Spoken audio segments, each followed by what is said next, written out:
All right, good evening. How are you? Good to see everyone here. Eric, Riesvik, Uncle Chrome, and Luke is here. And let's see, did I miss anybody? I hope not. Let me scroll back. Nope, that's it. Good. Well, there's a few lurkers out there too, I see. Come on out, say hello, folks. Join the conversation. Fun stuff. Oh, the visual, yeah, the down shot where it's doing the fuzzy stuff. Hey, Jeff. Good evening. Yeah, I guess so. I guess I could just go with a plain, with just that shot. But I like the trippy vision, as I call it. And here we go with hacking and weaving. We were doing some, well, Donna was doing some yard work, more correctly, and I walked out there. So it's a polleny mess out there right now. So anyway, open some tasty beverage.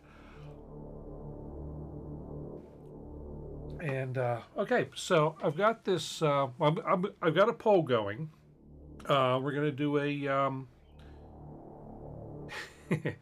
We're going to do a patch from scratch on something tonight. It's either going to be PolyBrute or Pigments or the Pro 800 or, something else if someone insists. But I'm going to let the poll continue while I do what's in the track, and then I'll see if I can figure out how to stop the poll. Although right now it is telling me, I think, what the top runner is on my screen, and probably on yours as well. So anyway, quick trip through what's in the jam. It's kind of a split between software and hardware tonight, but let's go ahead and start out. We get control arranged, and so up first in the jam, the drone, it's what you're hearing now, is Zyklop.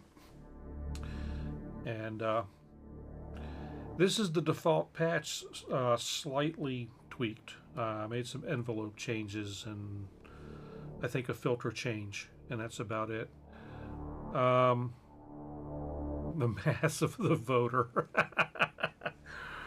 Well, and I haven't voted yet either, so there's that. I could override the whole thing. And just make up my own darn mind. But anyway, Zyklop on the pad, half a myth. I like myth a lot, but Zyklop is a lot lighter. And if I've got a bunch of stuff going on, or if I just need a simple drone, I'll use Zyklop. It sounds more than half as good, I'll say. So anyway, that's the drone. Also, just doing some occasional stuff. I had an instance of Conflux.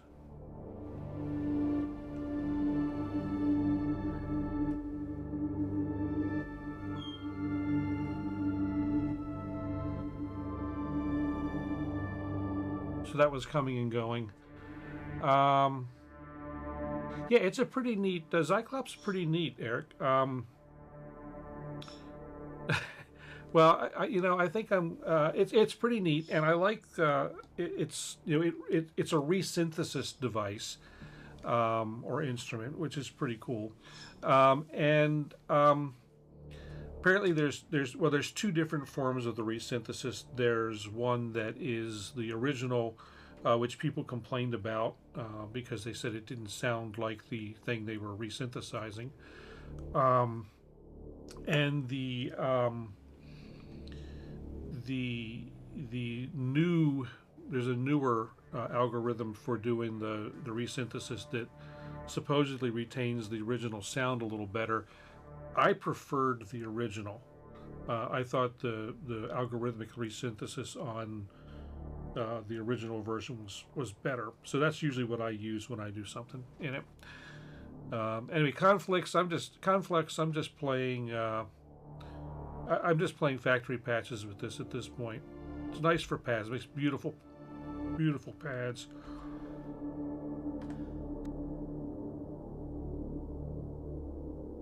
Hmm.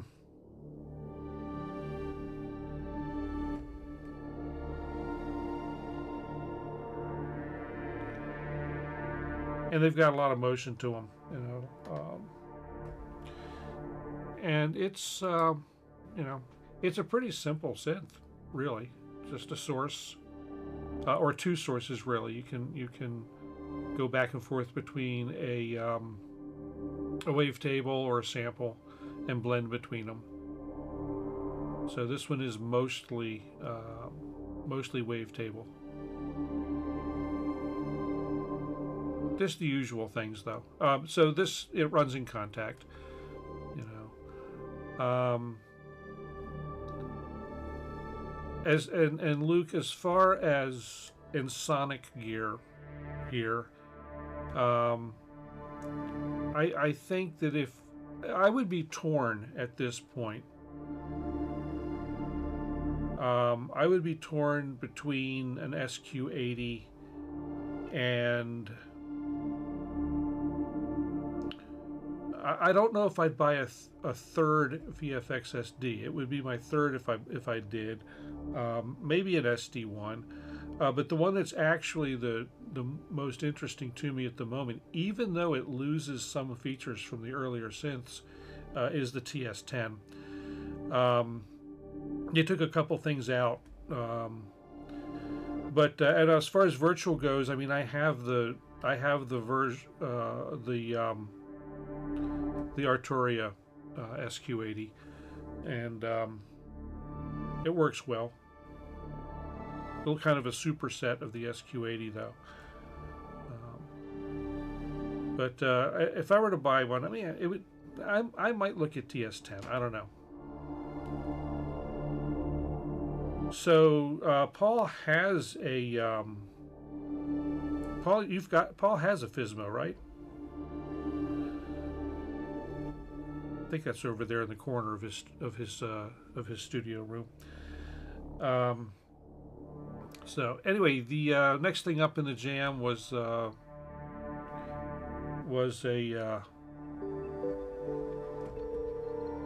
this thing going on.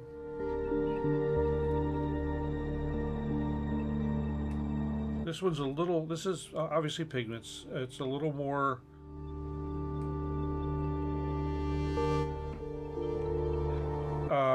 This particular patch is a little unpredictable sometimes, but I like it. I like the randomness in it. And Luke, you're absolutely right. Poly Aftertouch, MPE, both are wasted on most of the people who demand it. Absolutely.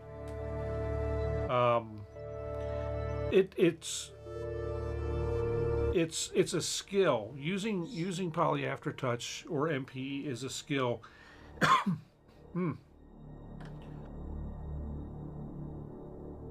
That a lot of people don't want to take the time to develop. And I'll, you know, I personally like it, and I use it. I don't use it all the time, but I do use it, and you know, the having Poly Aftertouch was the reason that I had to land on the Native Instruments Control S Mark III keyboard controller. It had Poly Aftertouch. The fact that it drives directly a whole lot of software didn't hurt, but the primary driver was I was looking for a good controller with Poly Aftertouch. Jeff has the skill, but he plays the grid, so that's even a different. You know, doing Poly Aftertouch and MPE on a grid is a completely different experience. And you know, I think anybody who has any experience playing strings of any kind should be playing with MPE on a grid. I really do, because it's, you know, it lets you get all those string articulations, and other stuff does well on it as also. But I think, you know, stringed instruments, guitars, you know, anything that's got a fretboard, essentially. I mean, you got to be playing that on a grid, and you got to have MPE. I mean, it's it should be a law, I think. But that's a small number of people.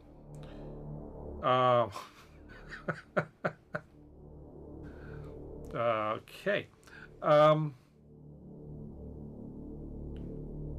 Just so yeah, no, poly after, like I said, poly aftertouch. It takes getting used to, and you know, when we'll get back to what's in the jam in a minute, but when I first started seeing people demo the PolyBrute 12, and I haven't played one of those yet. I'd love to, but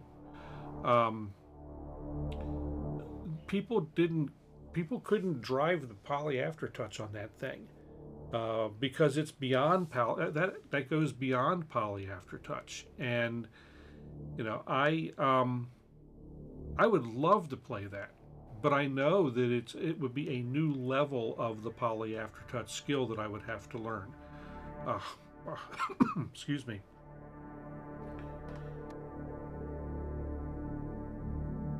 Note to self: do not go outside 30 minutes before the stream in the summertime. Just a mistake. I was not coughing until I did that. So anyway, sorry about that. So let's see, where were we? Oh, we're back to what's in the jam, and we had just done pigments.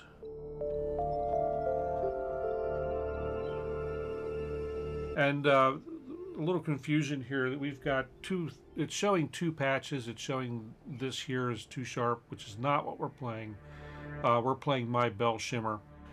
So Eric, my wife was outside weeding. I cut the grass. What was it, yesterday? I guess I cut the grass. And I was fine after that, but Donna was hacking up weeds and all that kind of stuff, and I went out there and stood by where she had been working, and that was kind of the end of me. Our lawn is one of the half a dozen neighborhood weed patches.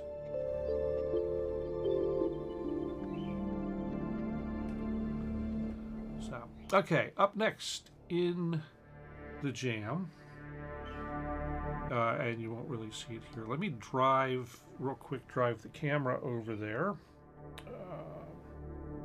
to that shot, and it'll take it a moment to get there, but what the heck. Next up in the jam will be revealed momentarily.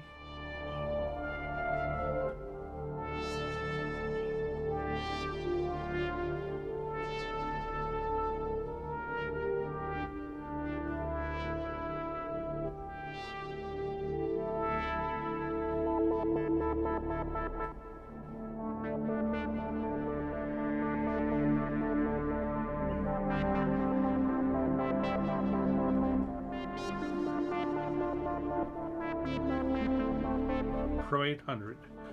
So, I've been having a great time fooling with this over the last few days. I pulled it down off the shelf. It had been sitting there, and I was going to sell it, but I've decided it's definitely staying with me.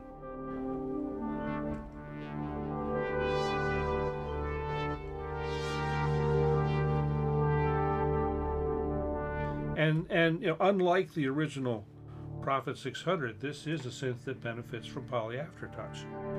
So I mean, I've got this. Let me get Zyklop out of the way here for a second.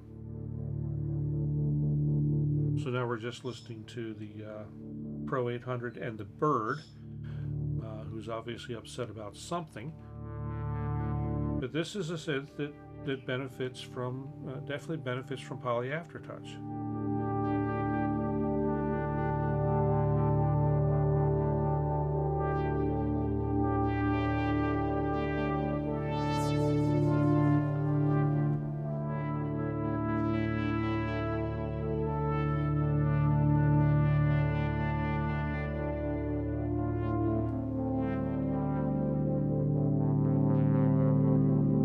Just subtle pressure on a good controller, so the you know, can bring up that. I'm opening that filter, one note at a time.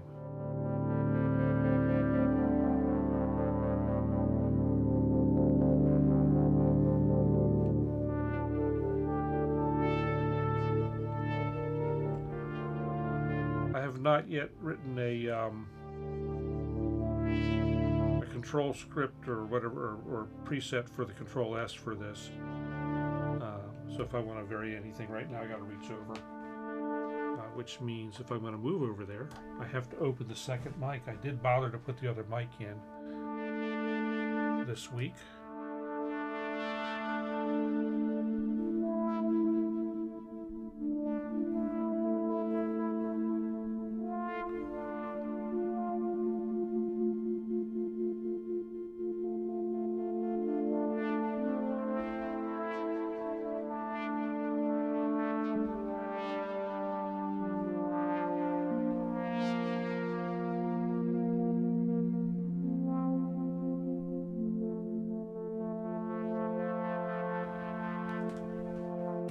So anyway, that's Pro 800, and bring the Cyclop back to us.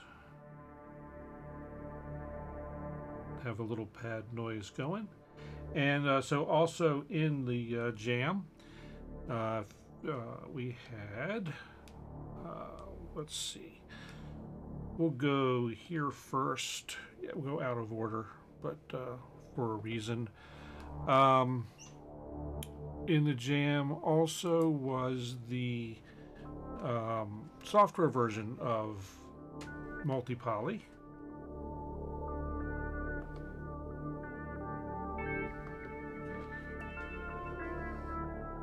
Doing this kind of, this is the way I made this work. I'm actually sequencing the filter.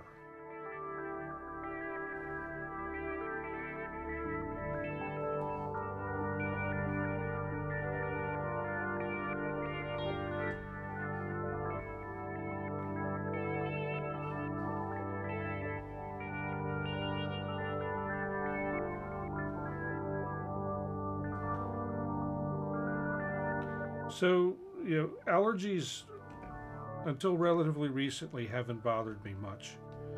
I guess it's just, well, you know, I live in Maryland, and you know, one of the rules, there are a few rules in Maryland. One is if you don't like the weather, wait 5 minutes, it will change. And the other is that if you don't have allergies, just wait, you will. And so I guess I'm starting to pick them up.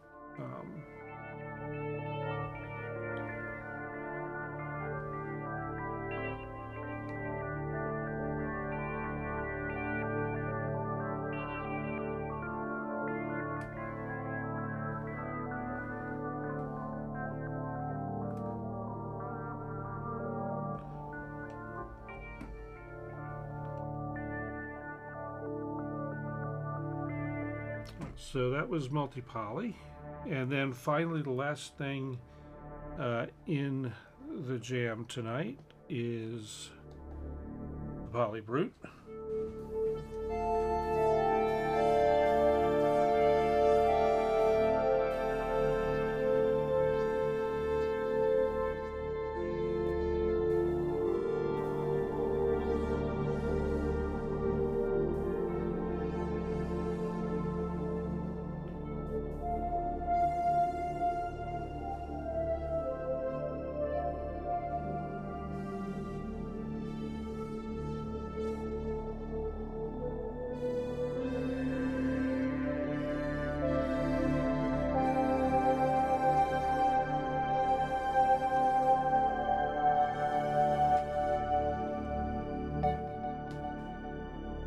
So that was it for, oh, and then the last thing is the, you know, the usual session percussionist just banging on some bongos in the corner.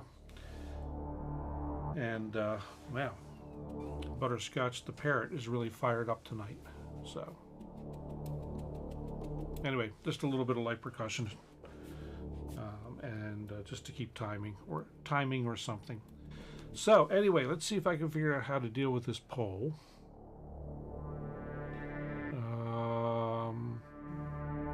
Let's see, do I click on that. Okay, so as I said, I haven't voted. Yeah, bird beats. And they do eat, I'll tell you. Okay, so the poll looks like, as of the moment, we're going to do a patch from scratch on the PolyBrute, so we'll get to that. But before we do, actually, I'll give you a couple more minutes to get some last minute votes in while I yammer on about some things. So if you haven't voted and you've got a strong opinion, vote now while the voting's good. Anyway, a few things though. So yesterday, I attended a very fantastic little synth concert and exhibition, I think is a good word. It was held at a gallery up in northern Baltimore County. Excuse me one sec.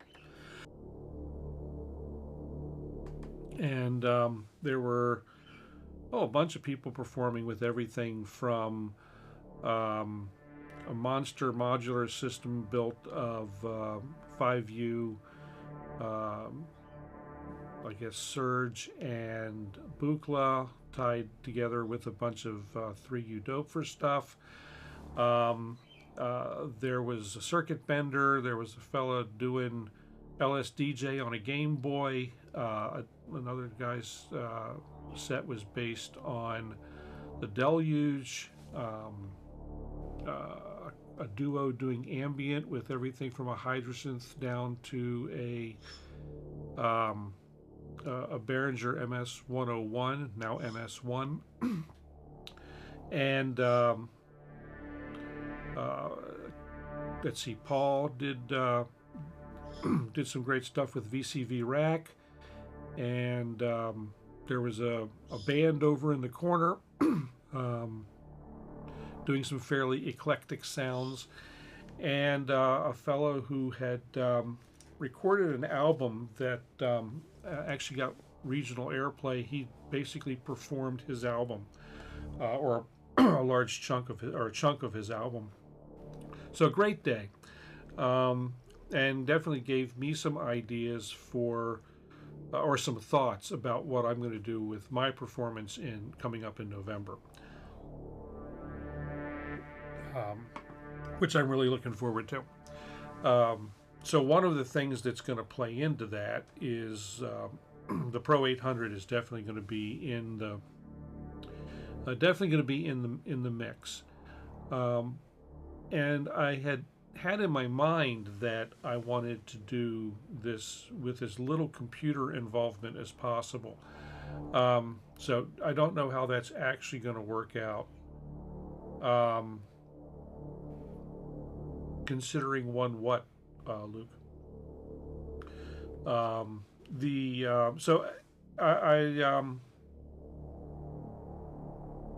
Yeah, that's right. You were running on Linux for the first time, and that seemed to work just fine. Pro 800, it is well, the Pro 800, for those who don't know, is Behringer's recreation of the Sequential Prophet 600, which was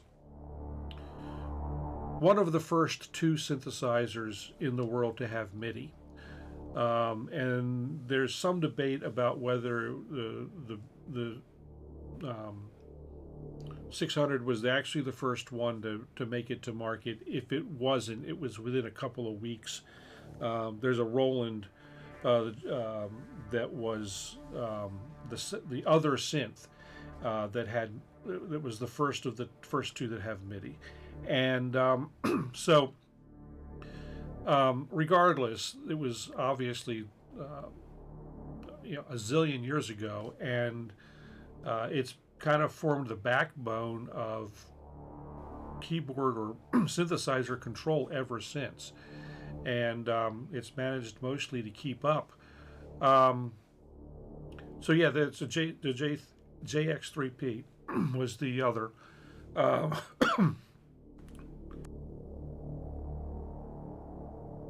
I'm sorry, guys. So anyway, um, I had an original Prophet 600 a bunch of years ago, and sold it, and well before Gleegly came up with his updates to it, and so um, the um, the Pro 800, when Behringer floated the idea that they might want to do the 600, I right quick wrote in and said, if you build it, I will buy it. And they built it, and I bought it. And one of the great things about this version of the instrument is that um, when Behringer built the thing, designed it and built it, they consulted with Gleegly, who wrote updated code. Hey George, welcome. So he did an updated version of the Gleegly updates, and that got rolled into the Pro 800, and also added 2 voices, so it's 8 voices instead of the original 6. Other than that, as near as I can tell, and from what I've seen in comparisons, they might as well have been the same synthesizer. I mean, it's that good a copy, and it's a joy to patch, and almost, and I say almost because even having had one all those years ago, and it had menu diving to do. It had a menu diving to do then. With the Gleegly updates, I mean, there's a whole sheet of instructions that I have to refer to. I showed this last week, I think, in a graphic. But there's a whole bunch of menu stuff on the little, 4-character display to dig through to make certain settings. So it's a little menu divey, but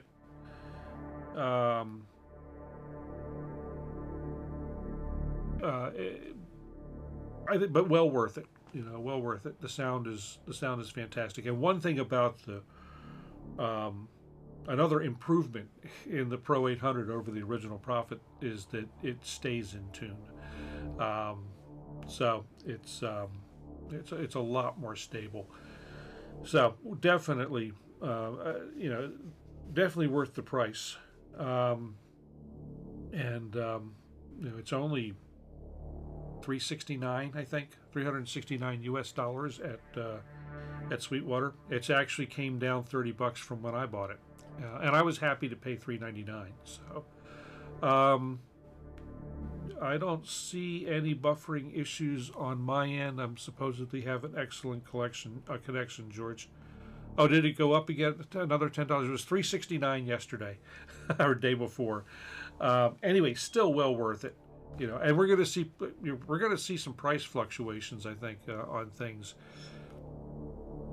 which we've talked about in the past too. So anyway, I started to try and start to put together what's going to be my gear for the thing in November, for when I play in November. And I started getting down other synths that have been on the shelf, and I'm just not happy with the way some of my other more portable synths team up with the Pro 800. They just don't mesh well. And I've been looking at this has been my modal gear, which is a Cobalt 5S, a Sculpt 2, and a Craft Synth 2.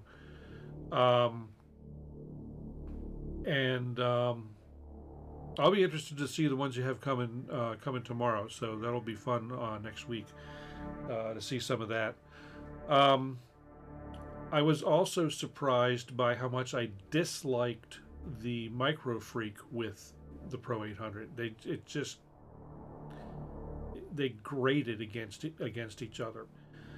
So this kind of puts me in a position that I'm either going to drag out the laptop to the show, or I'm going to try and find another a mate, a good mate for the for the Pro 800 for my set.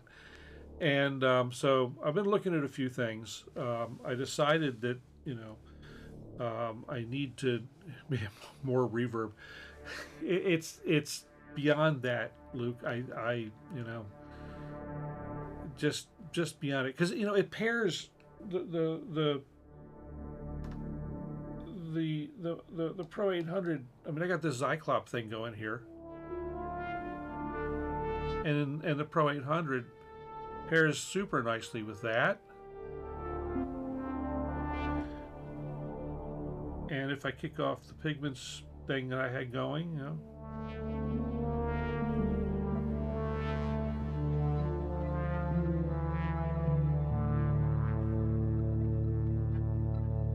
it pairs kind of nicely with that.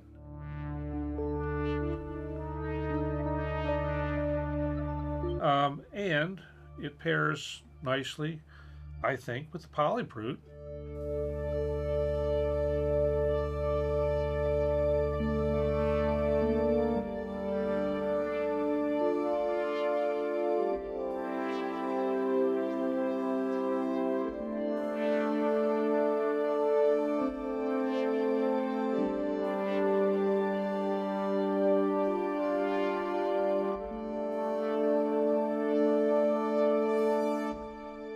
So that's a nice grouping, and I tried playing with that, Paul, because we had talked about that. That was one of my thoughts, that I would do a bunch of looping, and because I did a whole month of looping back in a couple years, 2.5 years ago, whatever it was, and I wasn't feeling it. So I don't know what I'm going to have. I don't know what I'm going to do. But I was looking at some companions and some possible companions. I set myself an upper limit for cost and a lower limit for cost, because below a certain dollar value, there's really or dollar amount, there's just really not a lot of interest. It takes up half a page on the Sweetwater and on the Sweetwater site. And I looked at Perfect Circuit as well. And apparently they're now somehow they are now a Behringer dealer. I'm not sure what's up with that, but they've got a lot of Behringer gear, new gear.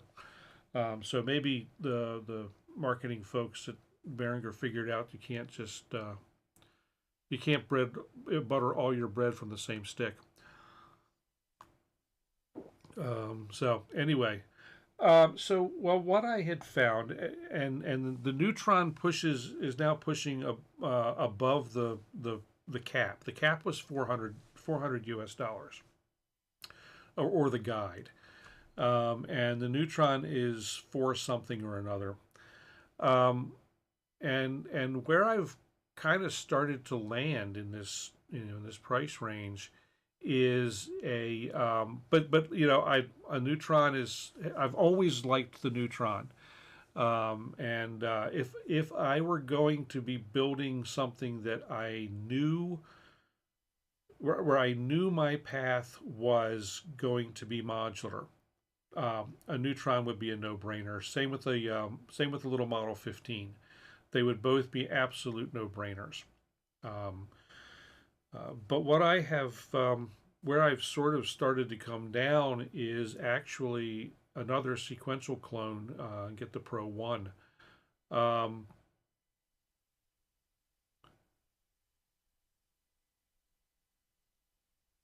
I don't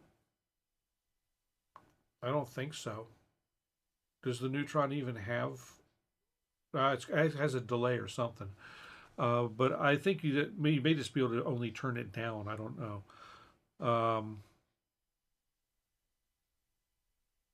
Okay.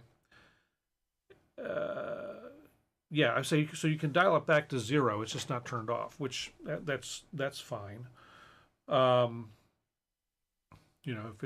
If it's banging away there in silence, there's no real problem with that.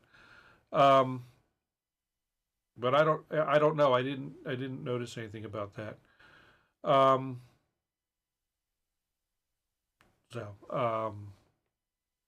In fact, I've heard them dry. Anyway, The Proton was above the threshold. The one that the thing that I'm landing closest to is either the Pro-1.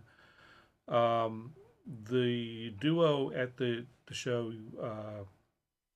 over the weekend had an MS-101, I say, which is now now called the MS-1 because of a copyright suit. And that ended up on my radar, as it's a great sounding synth. The thing I don't like about it is it's actually one of the things that I'm not super keen about on the PolyBrute too. Is I don't like sliders, and all the controls all the way across on the MS-1 are sliders. So I don't know why I don't like sliders on synths. I like knobs. The only synth that I really like the sliders on are the op6 for the levels of the operators. The L1, that's a possibility, maybe. It's sort of feels a little one-trick pony-ish, but I'm not sure. I'd have to. I only started really looking at this today. I spent yesterday or yesterday evening starting to fart around with this, and it's I got some great patches. I got 30 some patches that I made in the Pro 800. They all sound wonderful, and so that was like definitely going to be the backbone of the thing. And I will do it with looper, but I want some additional voice.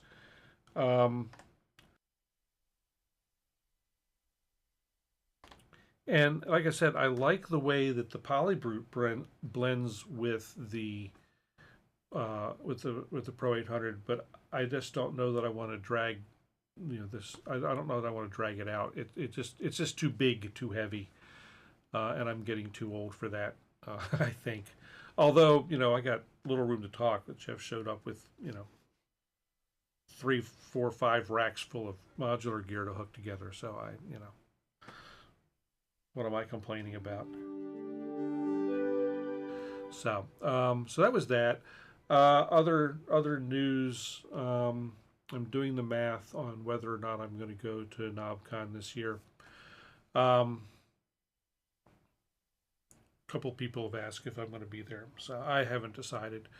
But I got to decide quick before ticket prices go up again or whatever. And the decision of whether I would drive or fly. It's a 12.5 or so hour drive. I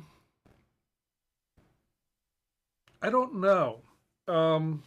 Most of what I have to sell ain't much. I mean, something like I was talking to Donna about this last night, and things like the Sculpt and the Craft Synth in particular, they weren't very expensive to begin with, and someone who would buy it would pay as much or more in shipping as they did for the value of the synth. Well, so Paul, train to Chicago is not bad. I've done it. But the problem there is I get to Chicago, the problem with train to Chicago is getting a rental car at the train station in Chicago is a terrible pain in the butt. But getting flying out, getting a and the train to Chicago is comparatively expensive. It also gets you in and out at stupid times. It's an overnight train from DC. It gets you into Chicago at kind of a dumb time. So yeah, we need more trains, more regularly going to more places. And I was looking at flight state. There's from BWI, Baltimore, which is where I would fly out of, to O'Hare. which is the closer of the two Chicago airports to the event. Um, Southwest has only one nonstop flight. It's ridiculous that you have to do a hop from Baltimore to Chicago. But anyway, so I'm thinking about driving it. It would certainly be less expensive, and driving it would be easier to go a little bit out of the way and stop at Sweetwater on the way home. So, um, not it would add about drive time. It would add about 45 minutes. Overall trip time, it would probably add several hours, but um, it would be fun. Um, sorry, Knobcon, Luke, which is coming up a month. I would have to leave a month from today. Southwest is fine. They'll be fine. I'm not worried about. I would not worry about them. They've made a drastic change to their operations, so that's got some people kind of in turmoil, but they're not in trouble. And as far as I track a lot of flight safety stuff. They've got one of the better safety records, probably about the best safety record, even though they are flying all 737s. You know, so I wouldn't. We could do that, Luke. We could do that, but I would say it's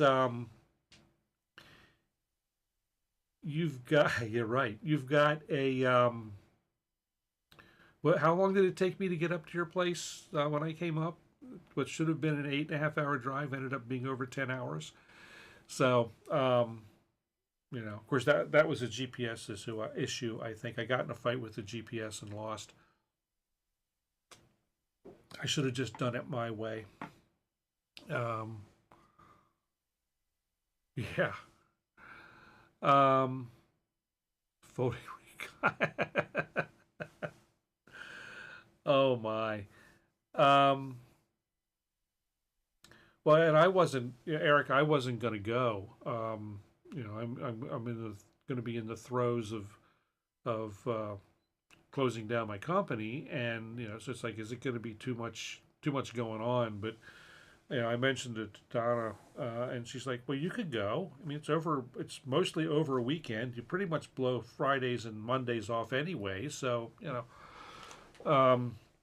and I don't really do, but I do. I work a half day on Friday. Typically, work a half day on Fridays, office work, and then Monday is always office work. So, I could pre-do some of it.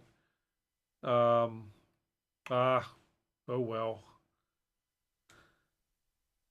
I don't think Bubba would like the trip either. So, so anyway, well, I'll see what's going to go on. I'll make up my mind in the next day or two as to whether I'm going, and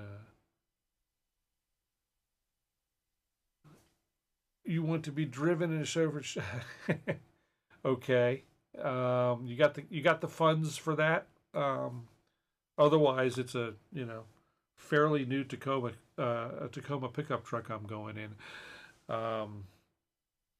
and I want to have one way or another, I want to have a vehicle there. And when I went out before, Luke went and he drove everywhere, which I appreciate greatly. But I figure if I'm going to go, even if Luke were to come out, it would be my turn to drive the car. So I just take mine with me, because there's a significant difference in price to drive it. Even driving 12.5 hours, it's almost worth it to just go ahead and do it. So anyway, that's the news. All the news from Lake Wobegon, as they say. So let's go ahead and oh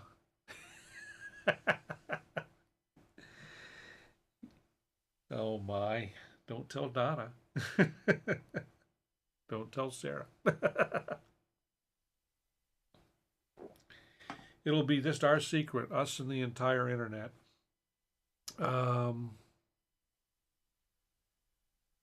Yeah, see, I've been to Vegas too many times. I have no desire.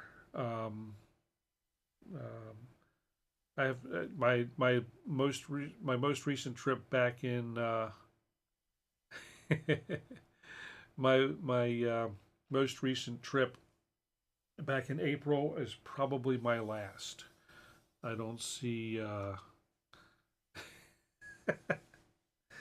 don't see any chance of my going back. At least not for that event. I will go to the smaller version of the event up in New York, probably even after I cut close down, just to keep my fingers in. I'm going to do be doing some consulting, so I do need to keep my eyes on the market, and also the the the East Coast version of the event that happens up in New York in October is also paired with the AES Audio Engineering Society with their little convention. So um, I'm not sure. I've never even heard of Too Few Feathers, but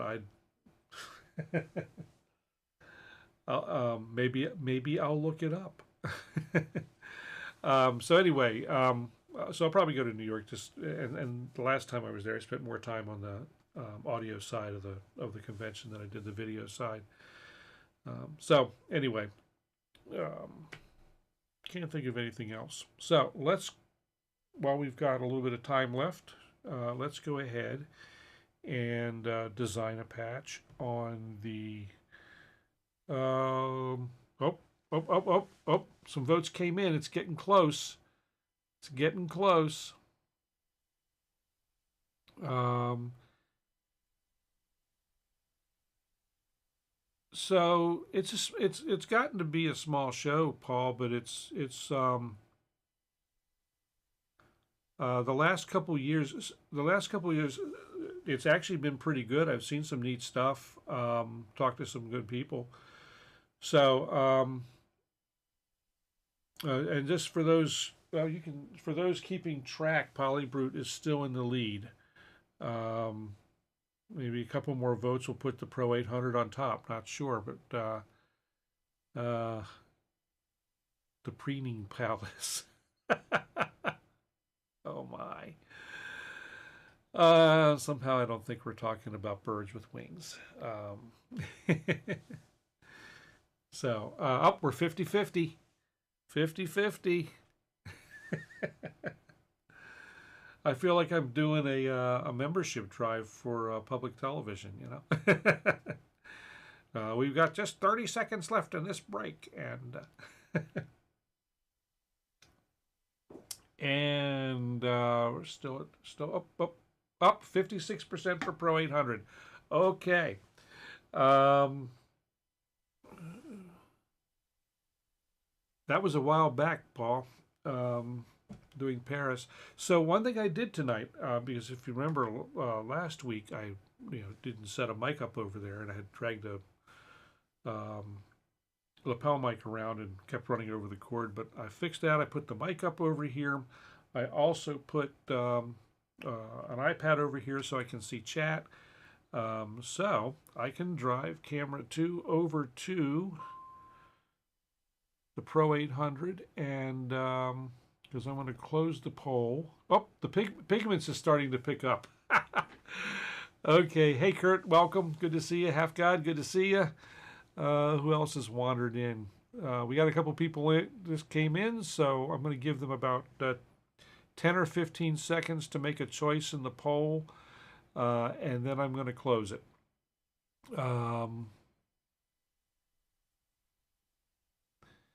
Yeah, that doesn't surprise me, Paul. Let's see. So what do we got here? Going to close the poll with 50 right now. 55% want a Pro 800 patch, 9% want a Pigments patch, and 36% want the PolyBrute, and no one else has said do something else. So I'm going to close the poll right in about 5 seconds. Boom. Okay, poll ended. 55% for 54% it now says. Math obviously changes. But anyway, so let me drive the camera over to the PolyBrute, and so we'll push the button, it'll spin around, and I'm gonna wait till it spins most of the way around there before I pick it up on the stream. In the meantime, I'll get the keyboard set to drive it.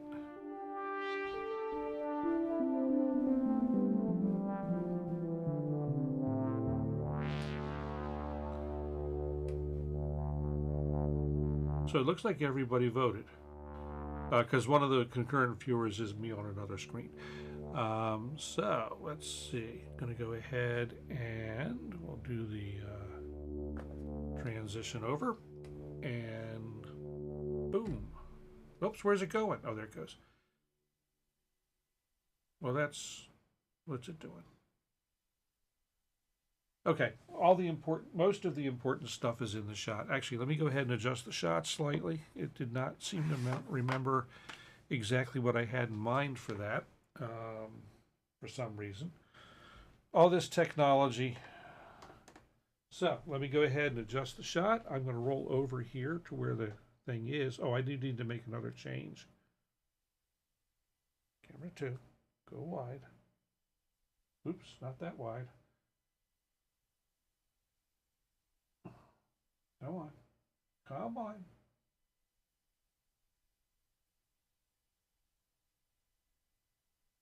I want you to be able to see the thing. There we go. Good enough. All right, so we can see the entire instrument. I am going to make a quick change in Ableton Live so I can control it from this keyboard.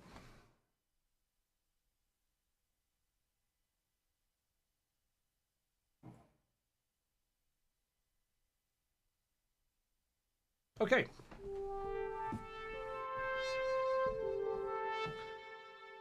So let us go ahead and make a patch. We'll absolutely start from scratch. Let me go ahead and get a init patch up.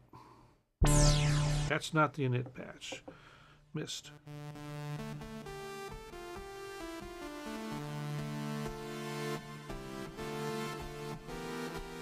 Okay, so that's the init patch. It is oscillator 1 doing just a sawtooth. So let me flip some switches and things, because this being the way it is, it does not reset the switches physically. So I'm going to go ahead and kind of sort of reset what physically does not get reset, so we don't get any weird jumps while we're doing our thing. Spin that all the way down, that down, turn all this stuff off from the previous patches.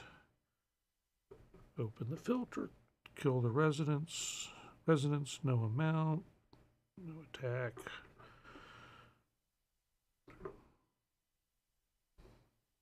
So I'm actually setting up the default patch. I guess there wasn't a whole lot of sense in saving a default patch. And let's kill the effects. All right, so let's see what we got here.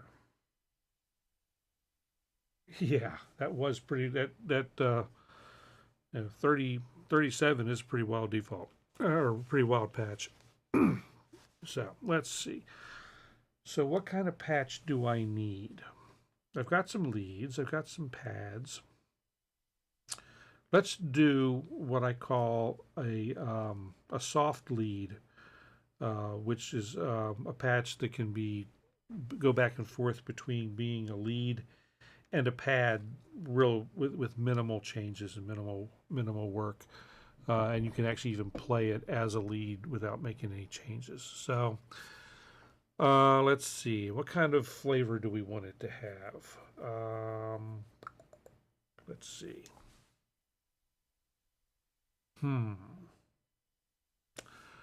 Let's do this.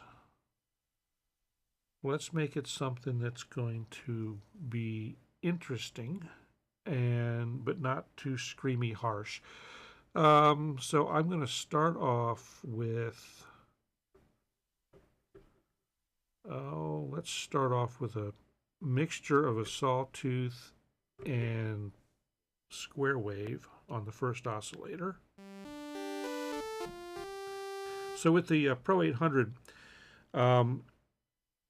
you don't have unlike a lot of more modern synths, you don't have a sweep between the oscillator shapes. More like the Prophet 5, you basically have your shapes for each oscillator, and you turn them on or turn them off. So we've got, on this oscillator, we got the saw, triangle, and a square pulse. So I'm going to turn the two of them on and dial a little Midland pulse change there. And let's see, we'll define the bass, kind of the baseline sound, and then we'll start to put the modifiers on it. So for the second oscillator, I'm going to go ahead and use the second oscillator, but I'm going to set it to a triangle.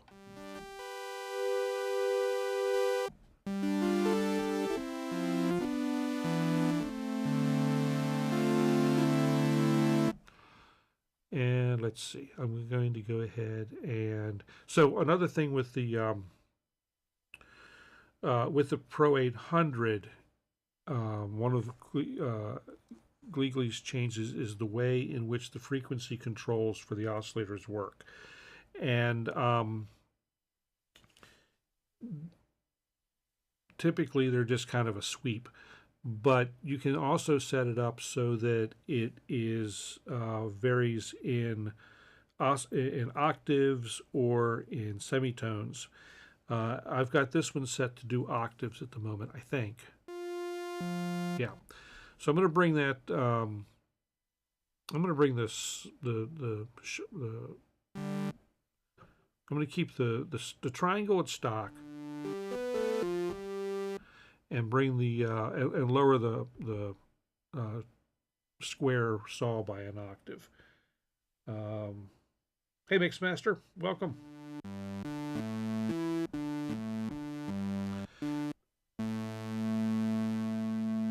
And I'm going to bring the level on that saw down a little bit. I'm going to want that for motion, is really what that's going to be about, and the triangle is going to carry this.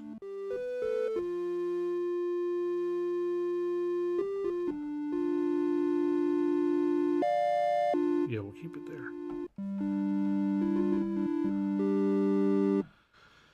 So what we're going to want to do next, I think, is give it an attempt at modulating the pulse width on the square wave. So that's here in the LFO modulation section. And I got to make sure, let me see what my shape is like. So the original Prophet 600 had two wave shapes for the LFO, triangle or square. With the Gleagly upgrade, you got the option to do a random sine wave combo or a noise sawtooth on the LFO. And I want this to be on, I'm going to make sure this is on, I'm going to make sure this is on a sine. So to do that, I have to go to my my cheat sheet here, and let's see, where is that? Is that in the things that aren't memorized? LFO shape. So that's key 1. So to do that, you have to hit the performance parameter switch and choose menu 1, and it will tell you the shape first. And right now it's set to pulse triangle. So in order to switch that to sine to the sign slash sample and hold. We just have to turn the control till it says that, and then we can take it back out of performance. And we got some noise going on in there. Turn that off. So now I want to adjust the base level of that LFO on the pulse width.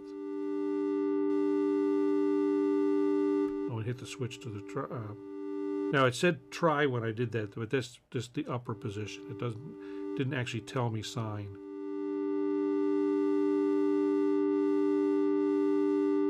So you can hear it. You can hear it shifting that pulse on the square. And I want it to go real slow.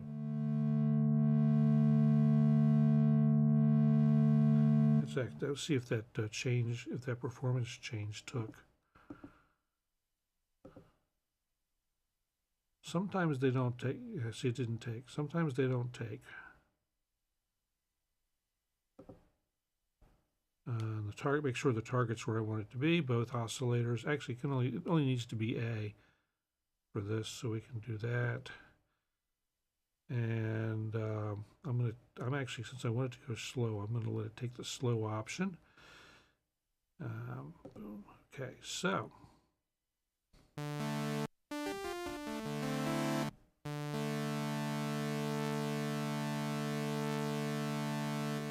Let's turn the triangle off for a moment.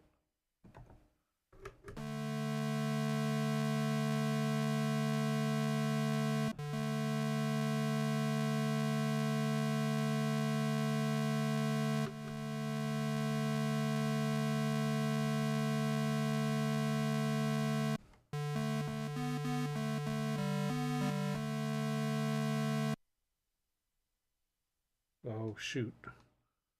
I see the camera has picked up the back of my head. Sorry about that, guys. Let me grab this and stand by while I refocus.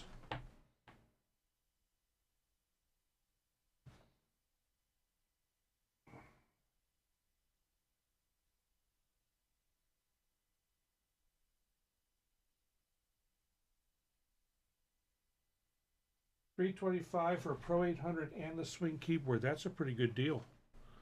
I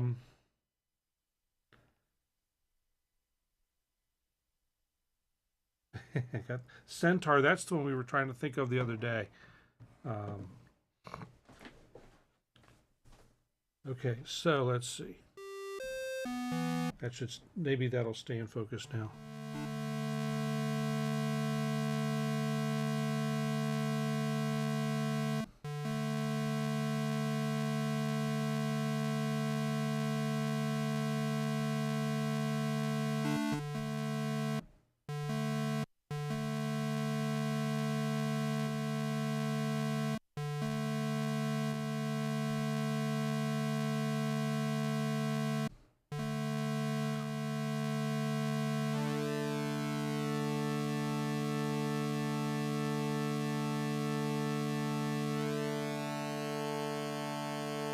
That amount is not real effective.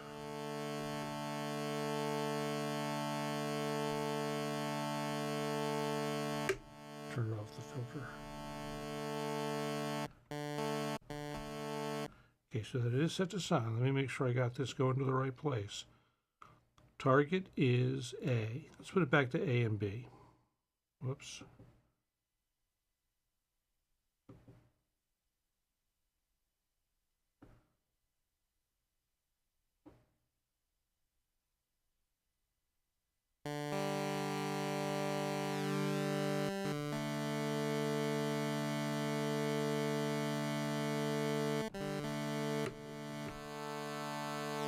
There it goes.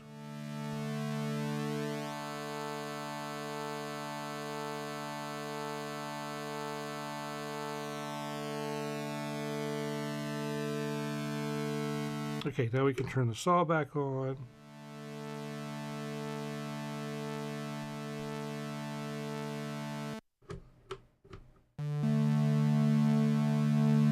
There we go, now we got some motion.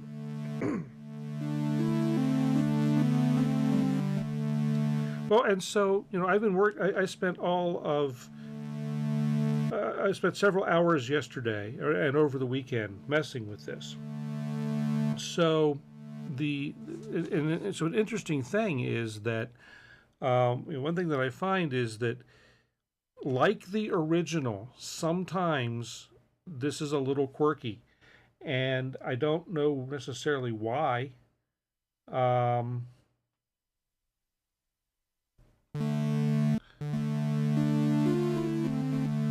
but it just is. So let's go ahead and close the filter down some.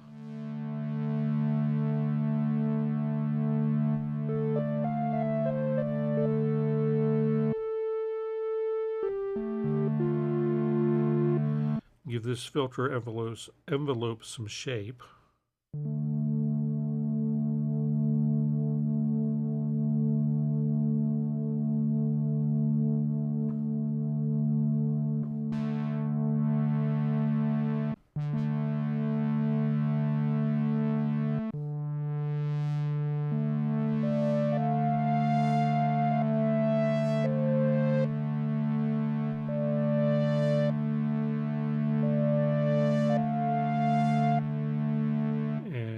Ahead and turn the keyboard tracking on.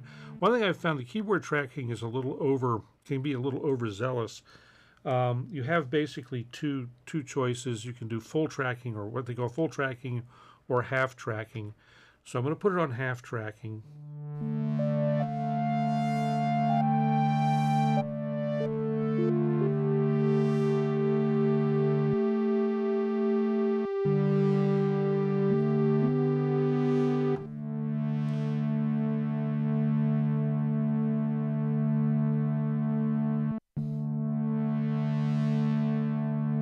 Do a little bit of amp envelope shaping as well. Now, since I want this to be able to be either a lead or a pad, I'm going to keep the attack on the amplifier pretty short.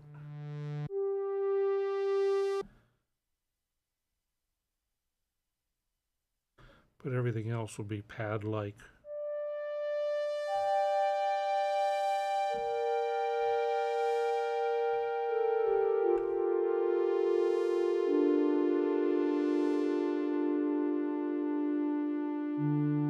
And I'm going to go ahead and route that.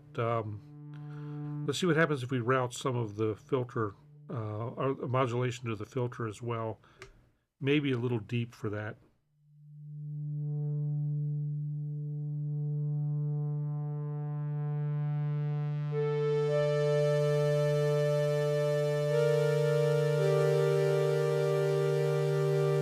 Yeah, a bit too much of the swing. It's not letting that filter close again as part of the envelope.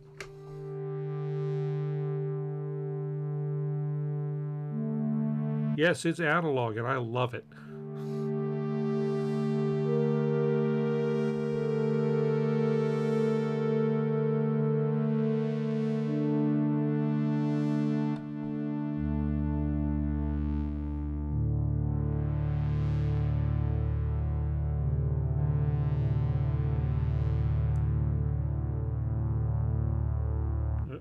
Turn up the resonance a little bit.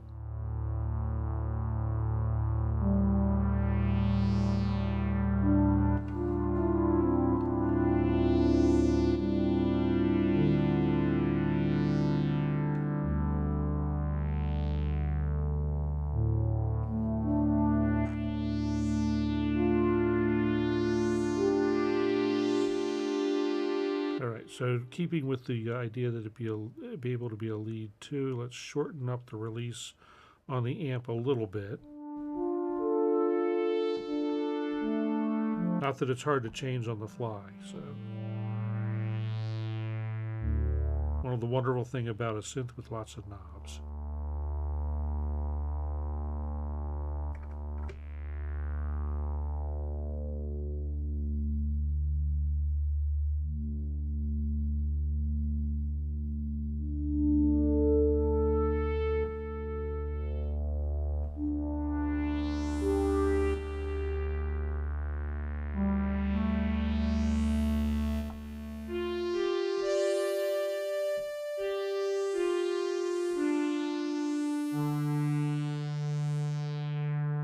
So there's you missed it because you missed it when I mentioned it earlier. But unlike the original Prophet 600, at least mine, the oscillators are pretty solid on this. They really don't drift much. In fact, I haven't. Well, it tunes itself every time you turn it on, but I have not really had to tune this thing unless I did something to get it out of whack, which I can do. So sometimes it's like I'll, think, gee, am I out of whack? Let me go ahead and retune real quick. But I've not had to go in and do any actual calibration at all since I've gotten it. And I've had this, I guess I got this, well, I got it right after, as soon as it was available. So it's a nice solid synth. Okay, now I want to try and take aftertouch and get that routed to the filter. So that is performance 8. Let's see. So VCF amount, let's go ahead and turn that up some. There is a master tune right here, right here. So you can do it on the fly.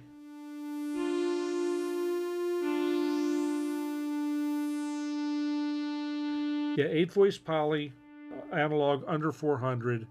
No effects. It has no internal effects. So you do have to add an external box, which we'll turn on shortly. Okay, I seem to have some aftertouch in there. The aftertouch on the KeyStep 37 is okay. It certainly is not a Hydrasynth Explorer keyboard, that's for sure.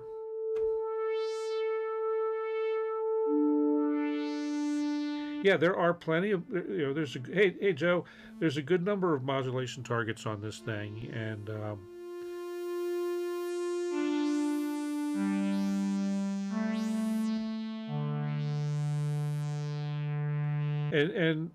Mixmaster, if you don't mind buying Behringer, they have a lot of really high, low cost,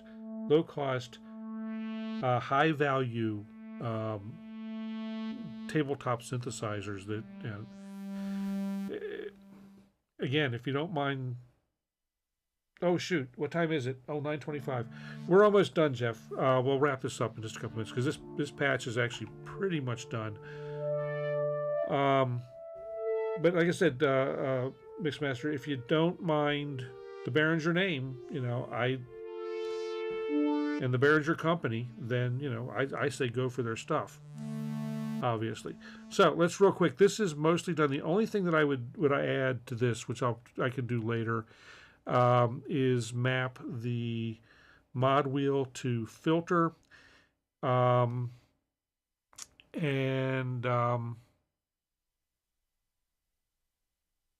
filter, get it to run the filter and the LFO, which it's not mapped to right now.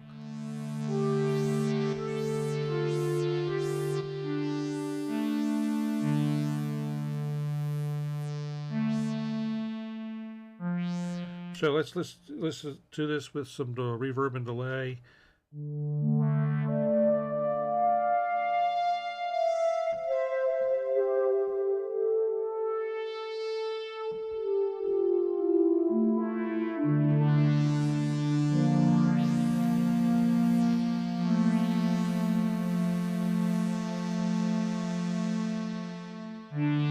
Go for it, Joe. I think that'd be great.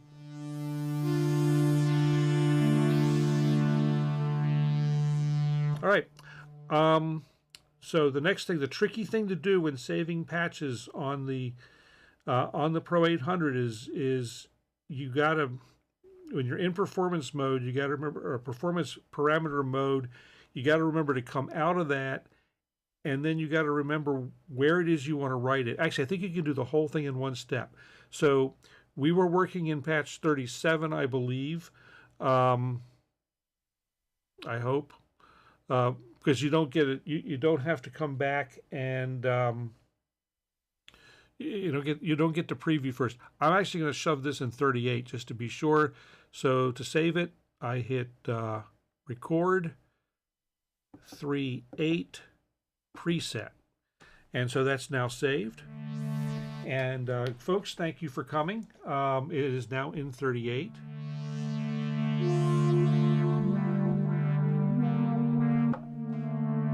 And I thank everyone for coming tonight. I'm going to flip up. Yes, you can back up with SysX or using the Synth Tribe app from Behringer. It will suck everything out of it. And there's also supposed to be, if you've got two Pro 800s, you can supposedly send them direct back and forth between two Pro 800s, which is a neat trick.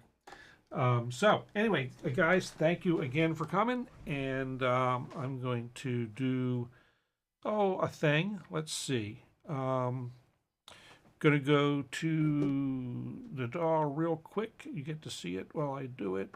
Boom, boom. Going to bring the Pro 800 control back to the main to the main keyboard.